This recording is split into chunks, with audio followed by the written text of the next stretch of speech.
solve the issue yet? I'm waiting on Garnet Instruments to get back to me. The problem is that if oh man, I'll just take that off.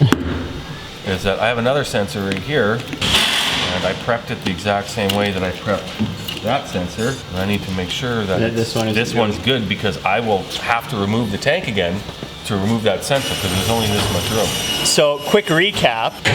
We have water tank sensors on here that Cole installs. Obviously lets us know our level. We're finding that when our spray foam insulation gets put in place, it goes on at 400 degrees Fahrenheit. 400 degrees Fahrenheit. For a split second, a little chemical reaction, and then it cools down. We've got a sensor issue, is what we're getting at. And we're thinking that it is messing with the circuit board on those sensors. So we're gonna have to just change up our system a little bit.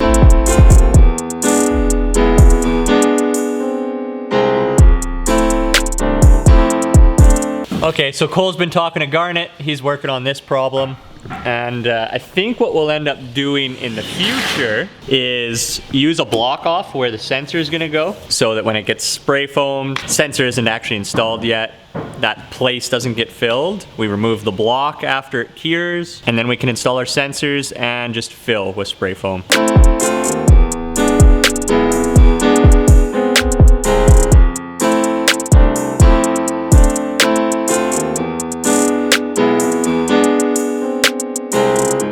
Simple. Okay, we've got some activity in the CNC room behind me. I think Christian is setting up, he's setting up a cut file. So we're gonna check that out.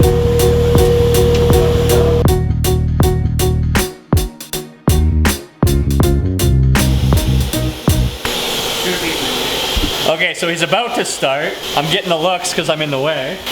Okay, it might be a little bit loud.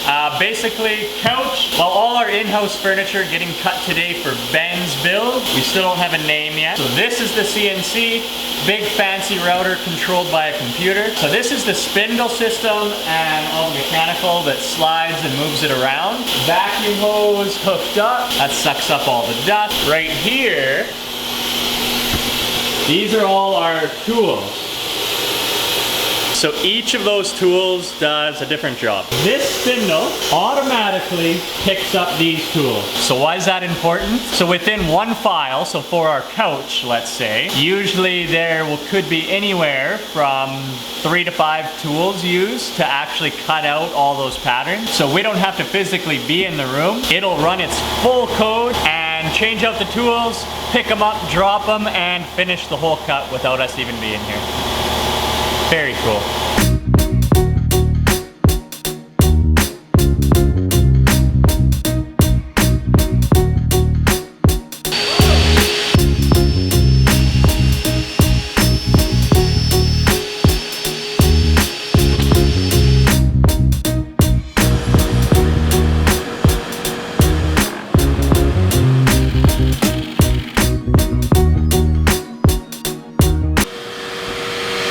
Okay, so John is currently sanding down all the edges. This material that you guys are seeing came off the CNC. Now John gets to put it all together. That's off the CNC. Those are off the CNC. These are all off the CNC. So now John is prepping all this for laminate and clear coat for the Baltic edges. Gonna be looking good soon. Okay, to wrap up this Thursday, we have, can't be yelling, Rouge is on a phone call. So to wrap up Thursday, we are gonna be doing team meetings, team and individual meetings. Quite frankly, the boys get a little bit catty over the course of a month. We're busy, we're all working hard, so these monthly check-ins, make sure everybody's happy, everybody gets to hash out all their problems, and we start fresh. So I guess you guys are gonna get to come along for a couple meetings.